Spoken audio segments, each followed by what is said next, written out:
Jerry Holloway's hands shook as he gripped the bathroom sink. 24 hours ago, he'd married the woman of his dreams. Now, he was thinking about killing her. Through the bathroom door, he could hear Maria breathing softly in their bed. The same bed where everything had fallen apart an hour ago. His brand new wedding ring felt like it was burning his finger.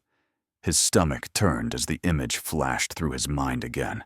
White worms crawling on his wife's skin in the most private place imaginable. His gun was in the closet, loaded and ready. Jerry had defended murderers in court. He knew how they thought, how they justified pulling the trigger. He never imagined he'd understand them so completely. Never thought his perfect wedding would end with him planning his bride's murder before the honeymoon even started. But here he was. And the worst part, he wasn't sure he could stop himself. Welcome back to Crime Radio, where we go deep into the darkest corners of human nature. Thanks to all our viewers and subscribers for your support. And if you're new to this channel, hit that subscribe button and turn on notifications. Jerry Tobias Holloway was born on September 15, 1989, in the 5th Ward of Houston, Texas, where the summer heat could kill you just as surely as the violence. His mama, Coretta Holloway, used to say he came into this world with his fists balled up and ready to fight. She wasn't wrong. The 5th Ward didn't raise soft men, and Jerry learned early that survival meant being smarter, faster, and more ruthless than whatever was trying to drag you down. By the time he was 35, Jerry had transformed himself into something the neighborhood boys from his childhood wouldn't recognize. He'd graduated summa cum laude from Howard University, earned his JD from Harvard Law, and built a reputation as one of Houston's most formidable criminal defense attorneys. He wore Tom Ford suits that cost more than his mama's monthly rent used to be, drove a black Mercedes S-Class, and lived in a pristine townhouse in Midtown that smelled like expensive cologne and leather-bound law books. But underneath the polish, underneath the tailored perfection, Jerry Holloway was still a 5th Ward kid who knew exactly what people were capable of when you pushed them. He'd defended murderers, rapists, gang leaders, men who'd looked him in the eye and lied with the casual ease of breathing. He'd learned to read deception in the twitch of an eyebrow, the shift of weight from one foot to another, the way someone's pupils dilated when they thought they were getting away with something. He'd thought he was done being surprised by human nature. He was wrong. Maria Renee Baptiste had been born on March 3, 1991, in New Orleans, Louisiana, before Katrina rearranged the city's bones and scattered its people like seeds. Her family had landed in Houston's 3rd Ward when she was 14, refugees from the flood carrying everything they owned in garbage bags. She'd learned nursing the way Jerry had learned law, as an escape route from poverty, as armor against a world that didn't think black girls from broken cities deserved gentle lives. She was beautiful in a way that made Jerry forget his usual caution. 5'6", with skin the color of dark honey, natural hair she wore in twists that cascaded down her back, and eyes that seemed to hold entire conversations without words. She had this laugh, Jesus, that laugh, that started in her belly and rose up like music, infectious and genuine. When she smiled at him during their first meeting at a hospital fundraiser 18 months ago, Jerry had felt something shift in his chest, some locked door opening for the first time in years. Maria worked as a trauma nurse at Ben Taub Hospital, the place where Houston's most damaged and desperate ended up. She'd held the hands of dying gang members and comforted mothers who'd lost children to bullets. She'd stitched up knife wounds at 3 in the morning and talked down addicts in the throes of withdrawal. She was strong in ways Jerry respected, resilient in ways he recognized from his own climb out of the hood. Their courtship had been a whirlwind. Dinners at Brennan's, weekend trips to Galveston, late-night conversations where they traded war stories from their respective battlefields. Jerry told her about the clients who'd walked free despite their guilt, about the moral gymnastics required to defend monsters while believing in justice. Maria told him about the patients she couldn't save, about holding a teenager's intestines inside his body while waiting for the surgeon, about the way trauma could hollow a person out from the inside. They understood each other's darkness, or so Jerry thought. The proposal had come 6 months into their relationship.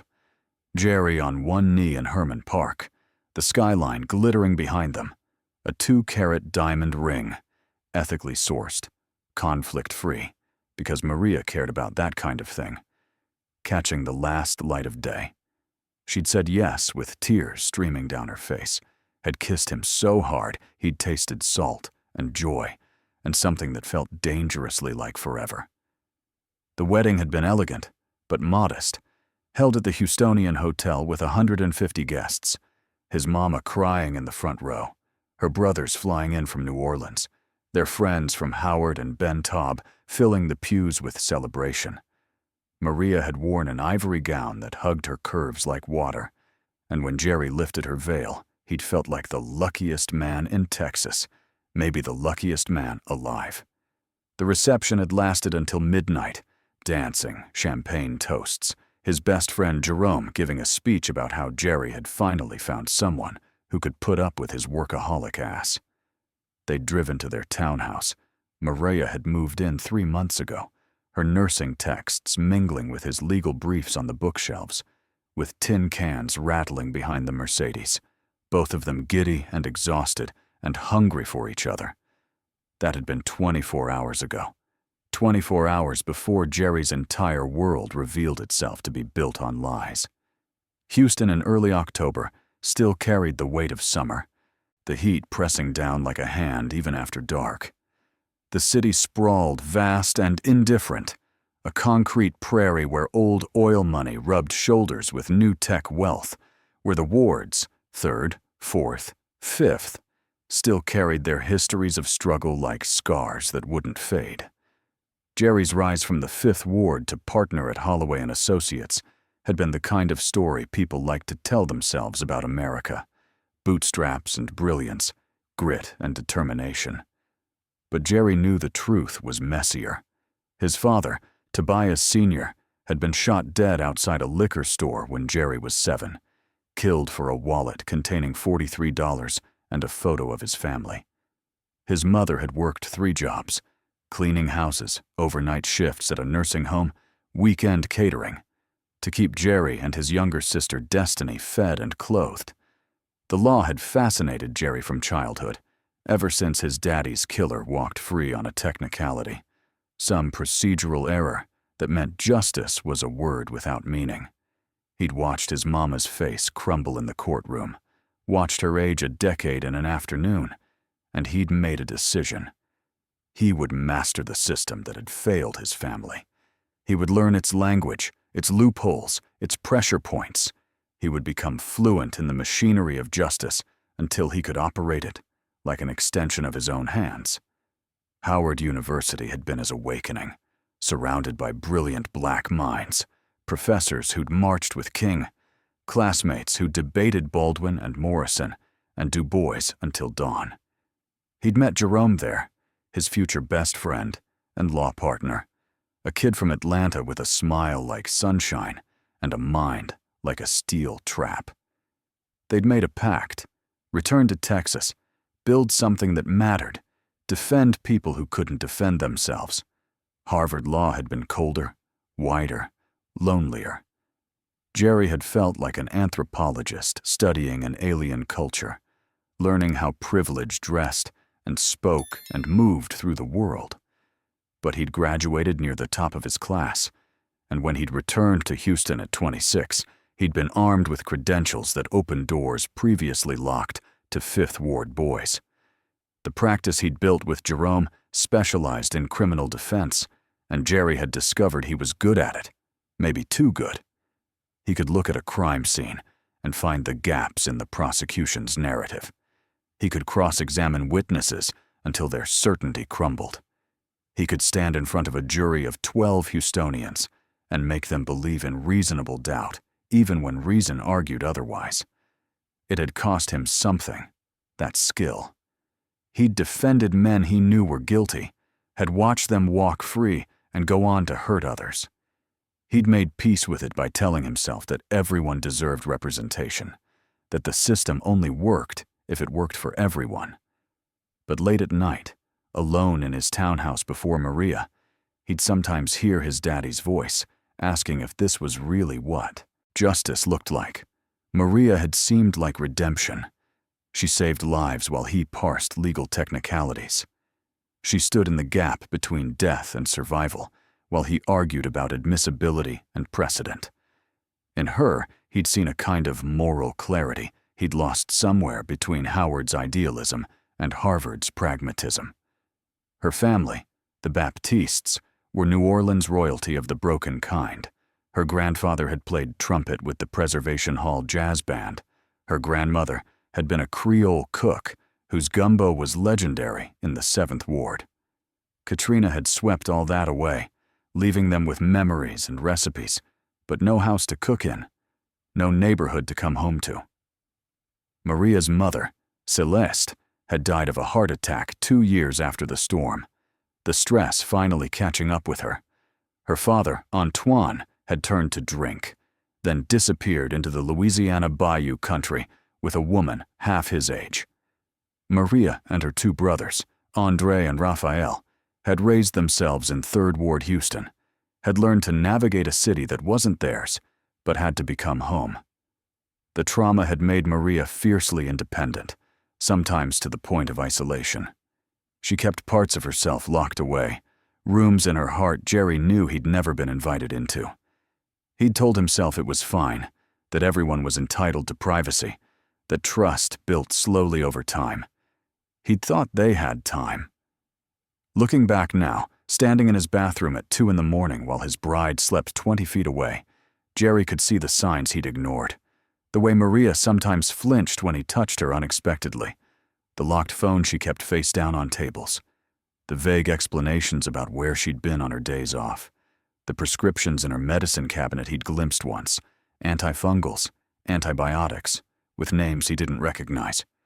He'd attributed it to the stress of her job, to the natural adjustment of 2 independent people learning to share space and life. He'd been a fool. The kind of fool he would have eviscerated on cross-examination. The first 3 months of Maria living in his townhouse had been an adjustment. Jerry was used to order, his shirts organized by color, his case files alphabetized, his morning routine calibrated to the minute.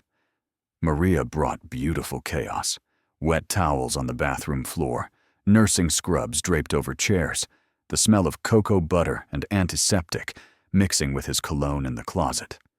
But he'd loved it. Loved the evidence of her existence scattered through his previously sterile space. Coming home to find her cooking in his kitchen, dancing to Erykah Badu while stirring a pot of red beans, had felt like finally understanding what home was supposed to mean. The sex had been incredible, passionate and tender by turns, their bodies learning each other's rhythms with the kind of intuitive synchrony that made Jerry believe in soulmates, despite his lawyer's skepticism. Maria was adventurous in bed, playful and open, and Jerry had felt desired in a way that transcended mere physical attraction. But there had been moments, small moments that accumulated like evidence in a trial, meaningless individually, but damning in aggregate. Like the time he'd come home early from a deposition to find her on the phone, voice low and urgent, and the way she'd startled when she saw him, ending the call abruptly. "Just my brother," she'd said, but her smile hadn't reached her eyes. Or the weekend she'd claimed to be visiting friends in San Antonio, but when Jerry had surprised her with flowers delivered to the hotel she'd mentioned, the concierge had no record of her stay. She'd laughed it off. Wrong hotel. She'd gotten the names confused. But something in her laughter had sounded like glass about to break. Or the text message that had lit up her phone screen while she was in the shower, Jerry glancing at it innocuously and seeing, "You can't keep doing this. It's not safe." From a contact saved only as D. When he'd asked about it later, casually, Maria had gone very still before explaining it was Diane from the hospital. Concerned about Maria taking extra shifts, Jerry had let it go. He'd defended enough liars to know what evasion looked like, but he'd chosen to believe. Love, he'd discovered, was an accomplice to self-deception. The week before the wedding, Maria had been distant. Not cold, exactly, but preoccupied. She'd stare into space during dinner, her fork suspended halfway to her mouth, lost in thoughts she wouldn't share. When Jerry asked if she was having second thoughts, she'd grabbed his face with both hands and kissed him with almost desperate intensity. "Never," she'd whispered against his mouth. "You're the best thing that ever happened to me, Jerry. I wish we could run away. Just disappear and start over somewhere. Nobody knows us." "We can," he'd said, meaning it. "After the wedding. We'll go to Belize like we planned. Spend 2 weeks in a bungalow over the water. Forget the rest of the world exists." She'd smiled then, sad and sweet, and something in that smile had made his chest ache. "Promise me something," she'd said. "Promise me that no matter what happens, you'll remember this moment. Remember that I love you more than anything." It had seemed romantic at the time. Now, in retrospect, it sounded like a confession. The night before the wedding, they'd spent apart according to tradition. Jerry at Jerome's loft downtown, Maria at her apartment with her bridesmaids. Jerry had gotten drunk on McAllen 18, his friends toasting his impending doom with the casual cruelty of men who loved each other. Jerome had gotten serious around midnight, the bourbon making him philosophical. "You sure about this, man?" Jerome had asked, his hand on Jerry's shoulder. "It's not too late to pump the brakes." "I'm sure," Jerry had said, and he'd meant it. "She's it for me, Jay. She's the one." Jerome had nodded slowly, something uncertain in his expression. "She's a good woman. Just, look, you know I got your back no matter what, right? Whatever happens, whatever you need, I'm there." At the time, Jerry had assumed it was standard best man sentimentality. Now he wondered what Jerome had seen that he'd missed.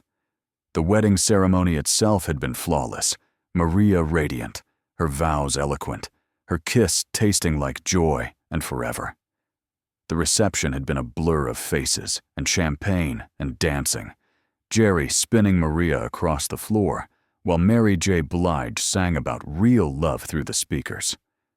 But there had been a moment, just one moment, when Jerry had caught Maria's reflection in the ballroom mirrors.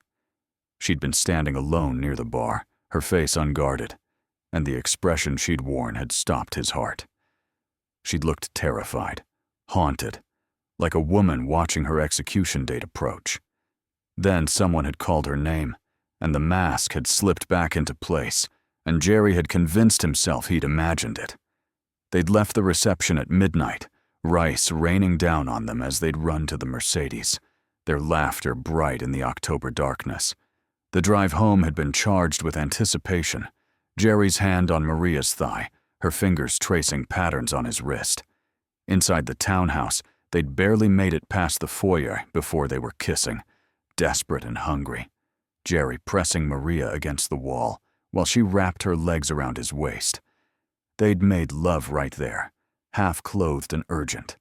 Then again in the bedroom, with the patience of people who had forever. Afterward, they'd lain tangled in the sheets, Maria's head on Jerry's chest, his fingers tracing lazy circles on her shoulder. "We did it," she'd whispered. "We're actually married." "No takesies backsies," Jerry had joked, and she'd laughed. That beautiful laugh that made everything feel possible. They'd fallen asleep like that, wrapped in each other, the world reduced to the space between their heartbeats. Jerry had woken at 1:30 a.m., cotton-mouthed and needing water. Maria had been sleeping deeply, her breathing slow and even, her face peaceful in the dim light filtering through the curtains. He'd kissed her forehead softly before sliding out of bed, pulling on his boxer briefs, padding quietly to the kitchen. The townhouse was silent except for the hum of the refrigerator, the click of the AC kicking on. Jerry had drunk water straight from the bottle, standing at the kitchen island, feeling the pleasant ache in his muscles from dancing and lovemaking. He'd felt, in that moment, completely content. Complete. That was when he'd heard it, a soft cry from the bedroom, muffled and distressed. He'd moved quickly, quietly, thinking Maria was having a nightmare. The bedroom door was ajar, and through it, he could see her silhouette on the bed. She was sitting up, her hand between her legs, her body bent forward in what looked like pain. "Baby?" Jerry had called softly, pushing the door open. "You okay?" Maria had jerked like she'd been shot, her head whipping toward him, her eyes wide and startled in the darkness. "I'm fine," she'd said quickly, too quickly. Just cramping a little. Wedding night nerves, you know?" But something in her voice had been wrong, had triggered every instinct Jerry had honed in courtrooms facing hostile witnesses. He'd crossed to the bed, reaching for the lamp on the nightstand. "Don't," Maria had started, but Jerry had already turned it on. The light had revealed her sitting with the sheet clutched to her chest, her other hand still between her legs, her face a mask of shame and fear. And there, on her inner thigh, just visible before she could cover it, he'd seen something that made his brain refuse to process the information for a long, frozen moment. White. Moving. Segmented. Worms. His wife, his bride of less than 24 hours, had intestinal parasites crawling from her vagina onto her thighs. "Jerry," she'd said, her voice breaking. "Jerry, please. I can explain." But he'd already backed away from the bed, his body operating on autopilot while his mind struggled to catch up. The room tilted, physics becoming negotiable. He'd seen horrific things in his career. Crime scene photos, autopsy reports, evidence of human depravity in its infinite varieties. But nothing had prepared him for this. For the violation of intimacy, for the biological horror, for the sickening realization that he'd been inside her hours ago, that those things had been there while He'd made it to the bathroom just in time to vomit into the toilet, his body purging champagne and wedding cake and the last of his innocence. Behind him, he could hear Maria crying, calling his name, but he couldn't look at her, couldn't reconcile the woman he'd married with the nightmare unfolding in his bedroom. When he'd finally emerged from the bathroom, wiping his mouth with the back of his hand, Maria was standing in the bedroom doorway, wearing his Harvard Law t-shirt, her arms wrapped around herself, her face wet with tears. "I'm sick, Jerry," she'd said, her voice small and broken. "I've been sick for a while. I was trying to treat it. I thought I had it under control. I never thought it would."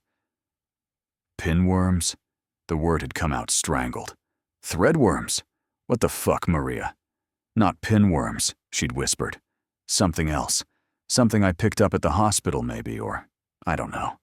I've been taking medication, but it's not working as fast as I hoped. And I thought maybe after the honeymoon, after we got back, I could see a specialist. And you wouldn't have to know." "I wouldn't have to know?" Jerry's voice had risen despite himself, fury replacing shock. "We had sex, Maria, multiple times. Tonight. Last week. For months. Were you planning to just never tell me?" "I was going to tell you," she'd sobbed. "I swear to God, I was going to tell you. But then the wedding got closer, and you were so happy.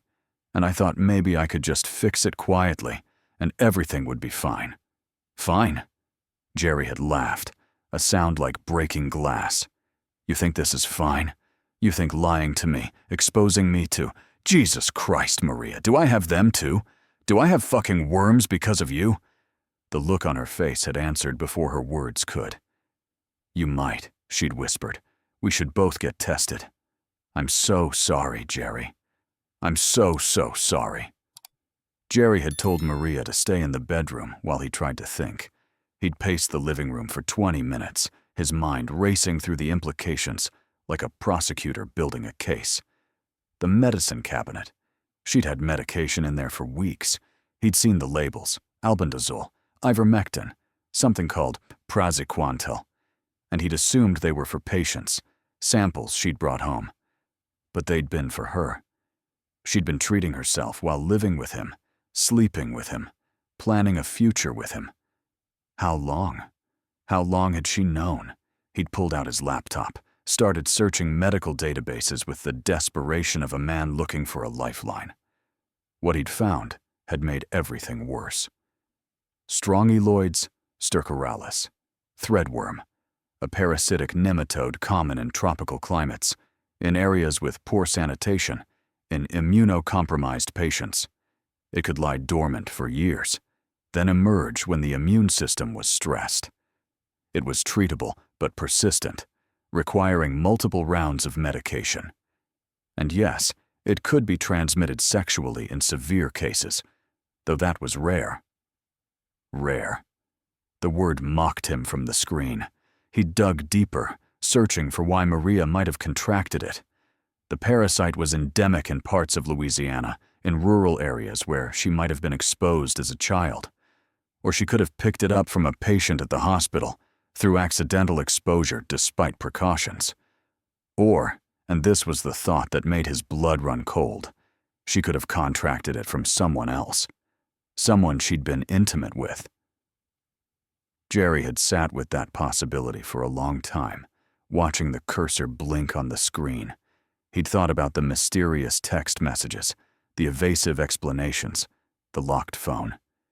He'd thought about how she'd been distant before the wedding, how she'd wanted to run away and start over somewhere nobody knew them. Had there been someone else? Was that why she'd waited to tell him? Because revealing the infection meant revealing infidelity? At 3 a.m., he'd finally gone back to the bedroom. Maria was sitting on the edge of the bed, still wearing his shirt, her eyes red and swollen.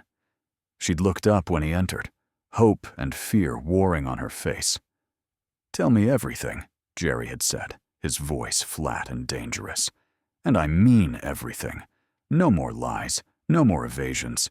If you've ever loved me, you'll give me the truth right now." Maria had nodded, taking a shuddering breath. "I first noticed symptoms about 6 months ago," she'd begun. "Itching, digestive issues. I thought it was stress at first, but then it got worse. I went to a clinic, not my hospital, somewhere in the medical center where nobody knew me. They ran tests." 6 months, Jerry had repeated. "We'd been together a year. You've known for half our relationship." "I was trying to fix it," she'd said desperately. "The first round of treatment didn't work. The parasites were resistant. Or I didn't complete the cycle properly. I don't know. I tried again, different medication. It seemed to be working, but then you decided to marry me without telling me you had a parasitic infection. I loved you," she'd cried. "I love you.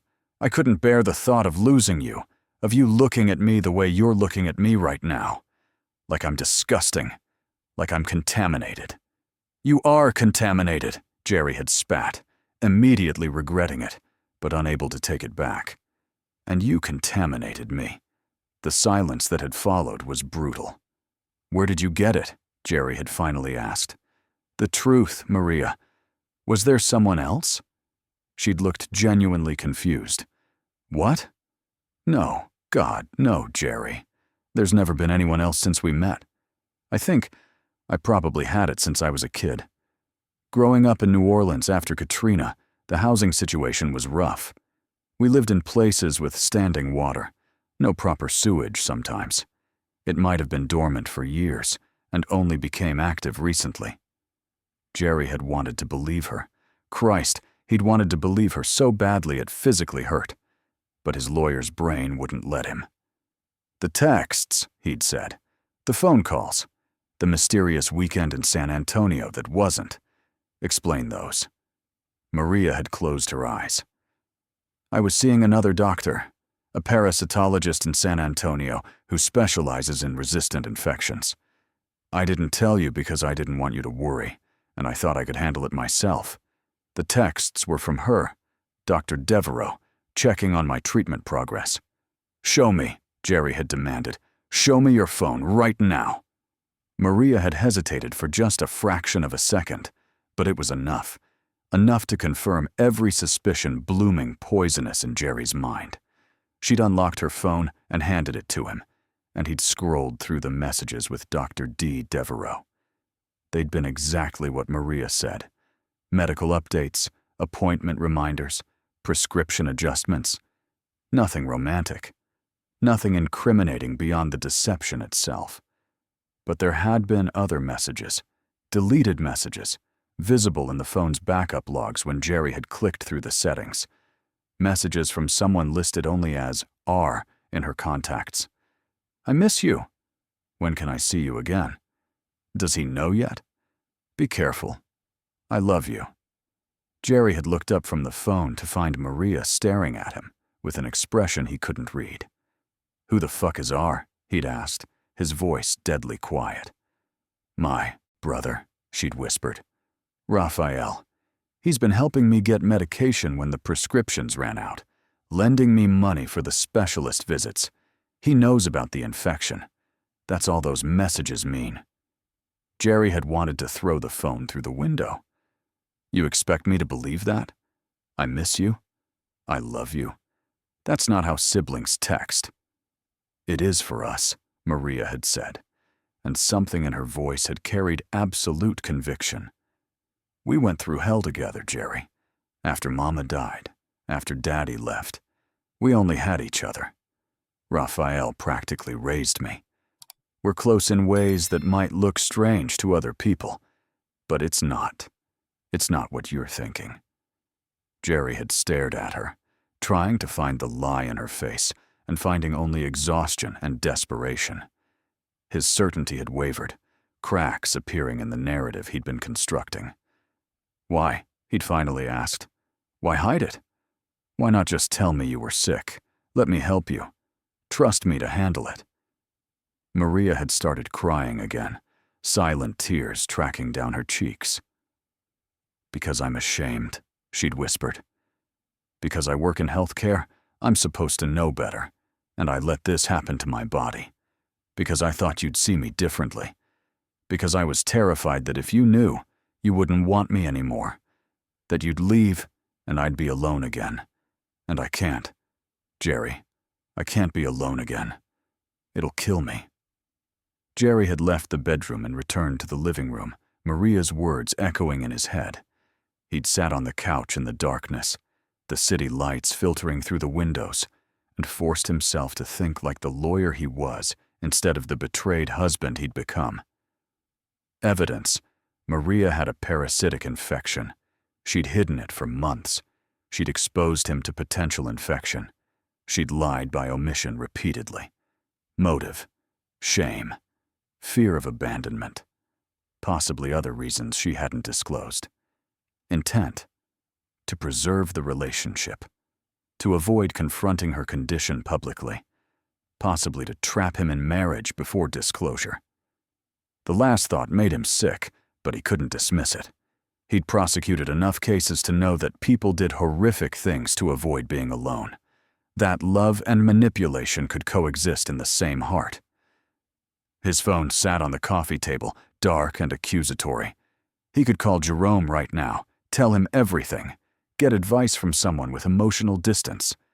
Or he could call his mama, though the thought of explaining this situation to Coretta Holloway made him want to disappear into the floor. Instead, he'd pulled up the texts from Jerome that had come in during the reception. "Congrats, brother. May your marriage be blessed and your troubles be small." A string of champagne emojis. Jerry had almost laughed. His troubles weren't small. His troubles had actual, visible, moving segments.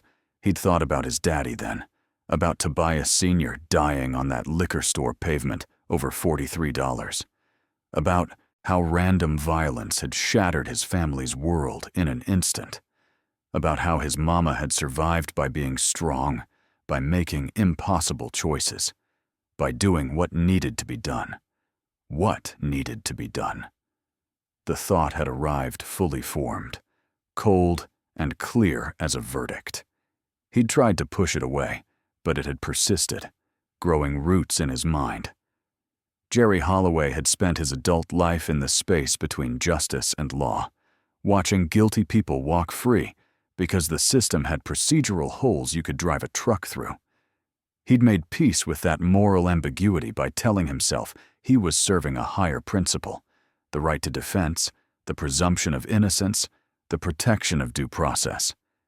But sitting in his living room in his wedding weekend, boxer briefs with his wife's parasites, potentially incubating in his body, Jerry had felt something shift. The rules he'd lived by, trust, communication, partnership, had been violated. The social contract at the heart of marriage had been broken before the ink on the license was dry. And in that violation, Jerry had felt permission for a darker response. The Stoics, Jerry Aurelius, Epictetus, Seneca, had writings Jerry had read during law school, philosophical frameworks for maintaining equilibrium in chaos. You have power over your mind, not outside events, Jerry Aurelius had written. Realize this, and you will find strength. Jerry had lost control of his circumstances, but he could control his response. He could choose rationality over emotion, action over paralysis, justice, his own definition of justice, over forgiveness he didn't feel. The gun in his closet wasn't an impulsive choice. It was a tool, like any other legal instrument, capable of resolving conflicts when words failed. Jerry had bought it after representing a gang member who'd sworn revenge when he'd lost the case. He'd learned to shoot at a range in Katy, had practiced until he could hit center mass at 25 yards. The weapon had made him feel safe in an unsafe world. Now it made him feel something else: powerful, decisive, in control. He'd sat with that feeling for an hour, testing it, examining it from all angles the way he'd examine a contract for loopholes. The thought of killing Maria should have horrified him, should have been unthinkable. But it wasn't. Because somewhere in the last 4 hours, Jerry Holloway had stopped seeing Maria as his wife and started seeing her as a problem requiring permanent solution. Dawn was breaking over Houston, the sky turning from black to gray to the pale yellow that preceded heat. Jerry had watched the sunrise from his living room window, feeling nothing. The emotional numbness was almost pleasant after the hurricane of rage and disgust and betrayal. He'd made coffee with mechanical precision, his hands steady as he measured grounds and poured water. The mundane ritual was anchoring. While the machine burbled and hissed, he'd walked to the bedroom. Maria was asleep again, curled on her side, her face peaceful in a way that seemed obscene given the circumstances. Jerry had stood in the doorway watching her breathe, trying to reconcile this woman with the one he'd married 28 hours ago. She looked innocent, vulnerable, small. His mama's voice had echoed in his head. "Baby, you got a gift for reading people. Don't ever let that gift make you cruel." But what was cruelty, really? Was it cruel to end suffering quickly? Was it more cruel to let Maria live with the shame she'd revealed, to watch their marriage disintegrate over months or years, to become the kind of bitter divorcees who couldn't stand to be in the same room? Jerry had moved to the closet, opening it quietly. His suits hung in perfect rows, organized by color and season. On the top shelf, behind his baseball caps and winter scarves, sat his leather briefcase. Inside the briefcase, in a locked compartment, the Glock 19 waited with the patience of metal and gunpowder. He'd retrieved it, checked the magazine, 17 rounds of 9mm ammunition, enough to stop a person permanently, and chambered a round with a soft click that seemed deafening in the sleeping house. The weight of the gun in his hand was familiar and foreign simultaneously. He'd held it hundreds of times at the range, had practiced drawing and firing until muscle memory took over. But he'd never held it with intent before. Never felt its mass as the solution to an impossible problem. Jerry had returned to the bedroom, the gun held loosely at his side. Maria hadn't stirred. He'd stood at the foot of the bed, looking down at her, and in that moment, he'd seen a cascade of possible futures. Future 1. He wakes her. They talk. She agrees to immediate treatment for both of them. They go to counseling. Maybe they survive this. Maybe they don't. Maybe they become one of those couples who stay together out of inertia, the love corroded by resentment, but the infrastructure of marriage too complicated to dismantle. Future 2. He wakes her. He tells her he wants an annulment.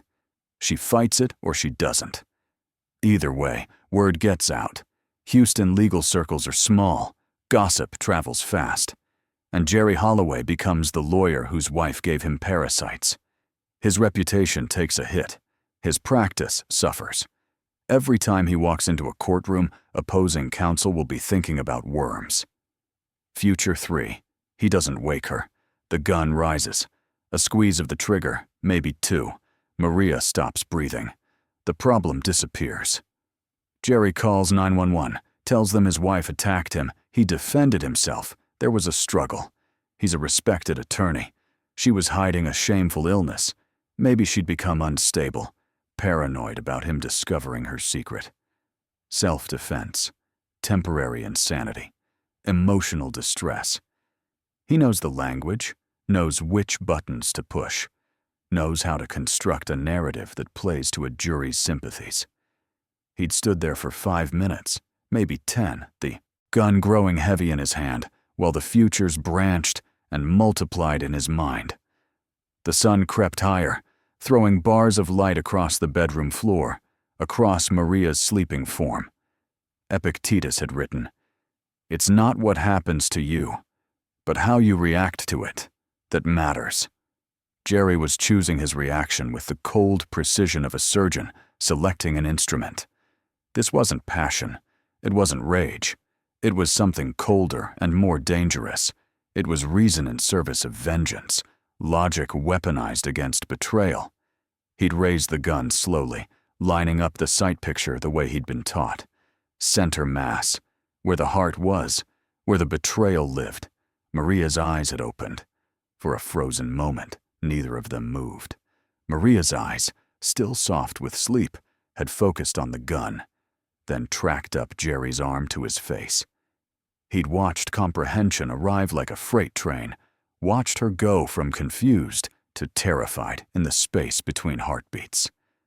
"Jerry," she'd whispered, her voice cracking. "Jerry, what are you—" "Don't," he'd said, the word sharp as a blade. "Don't talk, don't move, don't do anything except listen." She'd nodded infinitesimally, her body going rigid under the sheets. Her hands had come up slowly, palms out in universal surrender, and the gesture had sent a spike of something. Guilt? Satisfaction? Through Jerry's chest. "You lied to me," Jerry had continued, his voice eerily calm. "For months you lied. Every time we made love, every time you kissed me, every time you said you loved me, you were lying. You exposed me to that." He couldn't say the word again. "And you didn't give me a choice. You stole my agency. You made me complicit in something I never would have consented to." "I know," Maria had sobbed, tears streaming freely now. "I know, and I'm sorry. I'm so sorry, Jerry, please." "In court," Jerry had interrupted.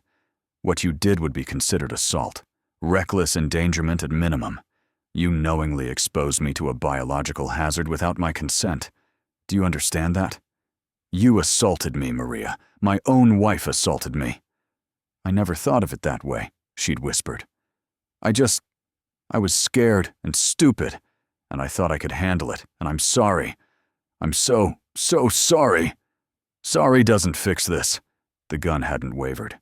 Jerry's hand was stone steady, his heartbeat slow and even. "Sorry doesn't unexpose me. Sorry doesn't give me back my trust. Sorry is just a word people say when they get caught." "Then what do you want?" Maria had asked, her voice barely audible. "What can I do? I'll do anything, Jerry. Anything." And there it was, the question that crystallized everything. What did he want? He'd wanted the life they'd promised each other. The partnership, the trust, the future they'd sketched out over dinner conversations, and lazy Sunday mornings. He'd wanted the woman he'd thought she was, not the desperate, ashamed, lying woman in his bed. But that woman, the woman he'd married, had never existed. She'd been a performance, a carefully curated version of Maria Baptiste, designed to secure his love without risking vulnerability. The real Maria was here now, terrified and diminished and real in ways that made Jerry's skin crawl. "I want you to tell me why I shouldn't kill you," Jerry had said, and the words had felt distant, like someone else speaking through his mouth. "Give me one good reason why you deserve to live after what you did." Maria had gone very still, her eyes locked on his. When she spoke, her voice had been steady despite the tears. "I don't deserve it," she'd said. "You're right. I lied. I hurt you. I violated your trust in the worst way possible. If you pull that trigger, I won't blame you. I won't fight." The answer had surprised him. He'd expected pleading, bargaining, the desperate scramble for survival he'd seen in guilty clients when the verdict came back wrong. Instead, Maria had given him acceptance, had surrendered to whatever judgment he'd impose. "But," she'd continued, her voice growing stronger, "if you want a reason beyond my worthiness, here's one. You're not a killer, Jerry. You're a good man who's been hurt, but you're not a murderer. If you do this, you'll destroy yourself too. Not legally. I know you're smart enough to get away with it. But morally, spiritually, you'll become something you hate, and you'll spend the rest of your life knowing you crossed a line you can't uncross." "You don't know what I am," Jerry had said, but his voice had lost some of its certainty. "You don't know what I'm capable of." "I know you defended my people," Maria had said. "I know you fight for people who can't fight for themselves. I know you visit your mama every Sunday, and you cry when you watch that documentary about the Tuskegee Airmen. I know you're better than this moment. Better than me. Better than what I've driven you to." Jerry's hand had started to shake. The gun, which had felt like an extension of his will, suddenly felt like foreign object, something malignant grafted onto his body. "You humiliated me," he'd said, and his voice had finally cracked, emotion flooding back into the vacuum where coldness had been. "You made me feel disgusting, contaminated, less than. Do you understand what that feels like?" "Yes," Maria had said simply. "I've felt that way my whole life, since Katrina, since Mama died and Daddy left, and I had to raise myself in a city that didn't want us. I've felt contaminated and less than and disgusting for so long, Jerry. And when I met you for the first time, I felt clean, worthy, loved, and I was so terrified of losing that feeling that I made the worst decision of my life."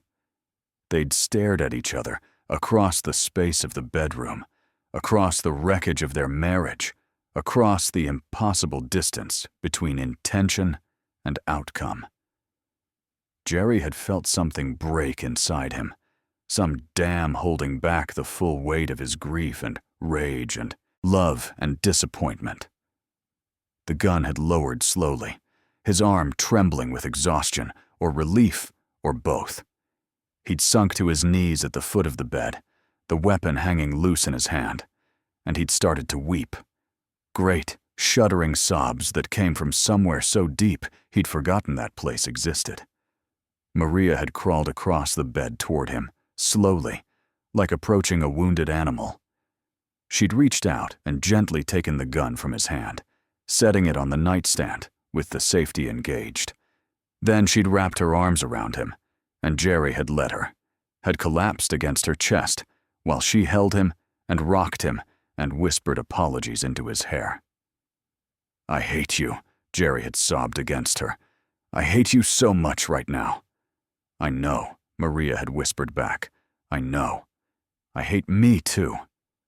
They'd stayed like that while the sun climbed higher, and Houston woke up outside their window, two broken people clinging to each other in the ruins of everything they'd tried to build. The decision not to kill Maria hadn't made anything better. If anything, it had made everything more complicated. Jerry had moved out that same day, packing a suitcase with enough clothes and toiletries for a week, ignoring Maria's pleas for him to stay, to talk, to work through this together. He'd checked into the Four Seasons downtown, a suite with a view of the city he'd built his career in, and he'd sat in that expensive room and stared at his phone for 3 hours before finally calling Jerome. "I need a lawyer," Jerry had said when Jerome answered. "Not for me, for Maria. And I need you to not ask questions until I'm ready to answer them." To his credit, Jerome hadn't pushed. He'd just said, "Whatever you need, brother." And Jerry had felt a surge of gratitude so intense it had hurt. The medical examinations had been humiliating. Jerry had gone to his doctor, a discreet internist in the medical center who specialized in treating Houston's professional class, and explained the situation with clinical detachment. Dr. Raymond had maintained perfect professional courtesy, but Jerry had seen the flicker in his eyes, that moment of judgment quickly suppressed. The tests had come back mixed. Jerry didn't have active infection, but he'd been exposed, and there was a chance of future complications. He'd need monitoring, medication as a preventive measure, regular follow-ups for the next year. "You were lucky," Dr. Raymond had said, and Jerry had wanted to laugh. Lucky. Right. Maria had begun aggressive treatment under Dr. Devereaux's supervision in San Antonio. The parasitologist had put her on a multi-drug regimen, high doses over several weeks. The side effects had been brutal. Nausea, fatigue, neurological symptoms that left her shaking and disoriented. Jerry knew this because Raphael had called him, had begged him to come see his sister, to see what she was going through. Jerry had refused. He'd sent money for her medical bills. He wasn't a monster, but he couldn't bring himself to see her. Not yet. Maybe not ever. The annulment papers had been drawn up by a family law attorney Jerome had recommended. Texas allowed annulments for fraud, for situations where one party had been deceived about something fundamental to the marriage. This qualified. Jerry could walk away legally, as if the marriage had never happened. He'd stared at those papers for days, pen poised over the signature line, unable to actually sign. Because signing meant admitting the whole thing had been a mistake, that the love he'd felt, the love he still felt, God help him, had been built on sand. His mama had shown up at the Four Seasons on day 5 of his exile, bypassing hotel security through sheer force of maternal determination. She'd knocked on his door at 7 a.m., and when he'd opened it, she'd walked past him and sat on his bed, with her purse in her lap and her church face on. "You gonna tell me what's going on?" she'd said. "Or you gonna keep hiding up here like a fool?" So Jerry had told her, all of it. The wedding night, the discovery, the gun, the almost murder, the medical aftermath. He'd expected judgment, expected his mama to tell him he'd married wrong, to tell him she'd seen something off about Maria from the start. Instead, Coretta Holloway had listened to the whole sorry tale in silence, her face unreadable. When he'd finished, she'd sat for a long moment before speaking. "That girl loves you," she'd finally said. "I saw it in her face at the wedding. Whatever else she did wrong, she loves you true." "Love isn't enough," Jerry had said, bitter. "Love doesn't excuse betrayal." "No," his mama had agreed, "it doesn't. But it's a place to start from. The question ain't whether she did you wrong, she did. The question is whether you can live with her wrongness or not. Whether her love and your love together are strong enough to carry the weight of what she'd done." "What if they're not?" Jerry had asked, and he'd felt like a child again, looking to his mama for answers to questions too big for him to handle alone. "Then you sign them papers, and you move on," Coretta had said. "You grieve, and you heal, and you try again with someone else. But Jerry, baby, listen to me good. Every person you ever love is gonna disappoint you somehow. Gonna hurt you, gonna fail you, gonna show you they're human and flawed and broken same as you. The question ain't finding someone perfect. It's finding someone whose brokenness fits with yours, in a way you can live with. Jerry had thought about that conversation constantly in the days that followed, about brokenness and fit, about love and forgiveness, about the difference between mercy and foolishness. 3 weeks after the wedding that wasn't quite a wedding, Jerry had finally gone to see Maria. She was still living in their townhouse, his townhouse technically, and she'd answered the door looking thinner, older, worn down by medication and guilt. They'd sat in the living room where Jerry had nearly decided to kill her, and they'd talked. Really talked, for the first time maybe ever. Maria had told him about growing up in post-Katrina chaos, about the shame that had followed her family like a shadow, about learning early that hiding your damage was the only way to survive in a world that didn't forgive weakness. Jerry had told her about his daddy's murder, about watching the system fail his mama, about the moral compromises he'd made in his career that had left him wondering sometimes who he was underneath the lawyer's veneer. "I don't know if I can forgive you," Jerry had said, honest and raw. "I don't know if I can ever look at you without thinking about what you hid from me. But I also don't know if I can walk away from you. And I hate that. I hate that you still have that much power over me." "I don't want power over you," Maria had said. "I just want a chance to earn back your trust, however long that takes, whatever I have to do." They decided tentatively to try, not to go back to how things were. That was impossible. But to see if they could build something new from the wreckage. Jerry had moved back in, but into the guest bedroom. They'd started couples therapy with a psychologist who specialized in betrayal trauma. Maria had completed her treatment successfully, had test after test, showing she was finally clear. Jerry had started seeing his own therapist too, working through the rage and disgust and the terrifying moment when he'd come so close to murder. He'd learned that his reaction, while extreme, wasn't incomprehensible.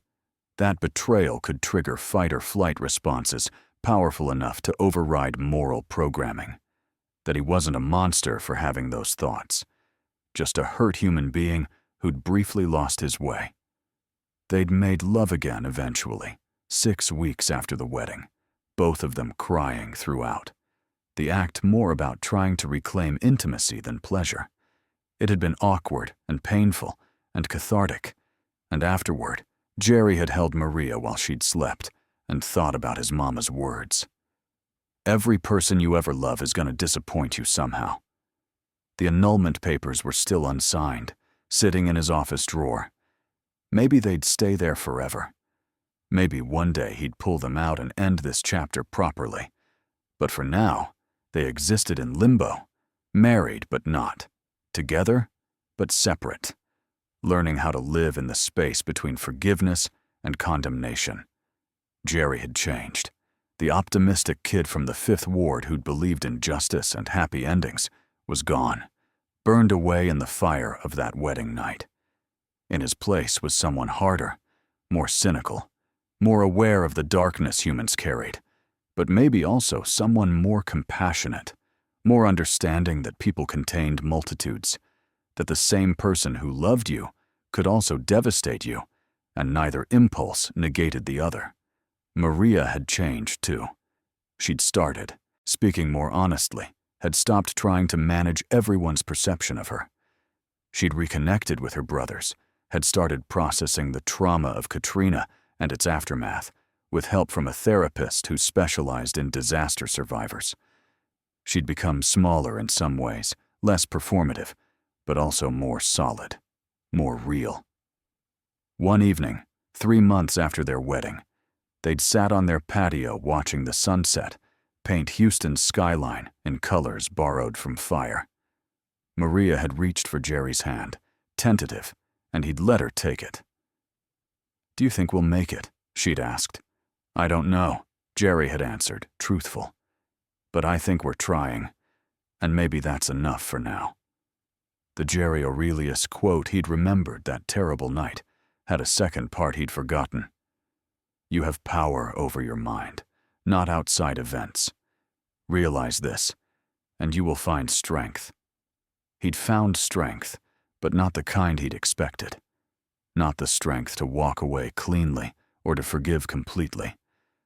Just the strength to stay in the tension, to live with uncertainty, to accept that some questions didn't have answers, and some wounds took longer to heal than others. Their marriage, if that's what it still was, had become a stoic exercise in accepting what couldn't be controlled. Maria's past actions were fixed, unchangeable. Jerry's near murder was a fact that couldn't be undone. But their responses to those facts, their choices moving forward, that was still theirs to shape. So there it is, the story of a wedding night that became an almost murder, of love that survived horror by the thinnest margin, of two people who had to decide whether the best version of themselves existed together or apart. If you were Jerry, could you have forgiven Maria? Could you live with someone who'd betrayed your trust so fundamentally, who'd exposed you to harm without consent? Or would you have signed those annulment papers and walked away, choosing self-preservation over the possibility of redemption? And if you were Maria, trapped between shame and love, between the truth and the terror of abandonment, would you have made different choices? Would you have risked everything to be honest, knowing honesty might cost you everything? These aren't simple questions. They're the kind of questions that reveal who we really are beneath our certainty and judgment. Maybe you think Jerry was weak for not leaving. Maybe you think he was strong for staying. Maybe you think Maria was unforgivable. Or maybe you see her as a victim of her own trauma and shame. The truth is probably more complicated than any single answer. What I know is this: real love, the kind that survives weddings and betrayals, and moments when the gun is loaded and your finger is on the trigger, that love is messy. It's uncomfortable. It requires you to hold contradictions in your heart simultaneously. Love and anger, forgiveness and hurt, hope and grief. And maybe that's the only kind of love worth having. The kind that's been tested and survived. The kind that knows exactly how dark things can get and chooses, consciously, to stay in the light. So comment below. What would you have done? Could you forgive the unforgivable? Have you ever been betrayed by someone you loved? And did you stay or go? I want to hear your stories, your wisdom, your judgments. And if this story made you feel something, anger, sadness, recognition, disgust, then hit that like button. Subscribe to the channel for more stories about love and betrayal, about the moments when ordinary people face impossible choices and discover what they're really made of. Because at the end of the day, we're all just one bad night away from discovering who we become when everything we believed about ourselves gets tested.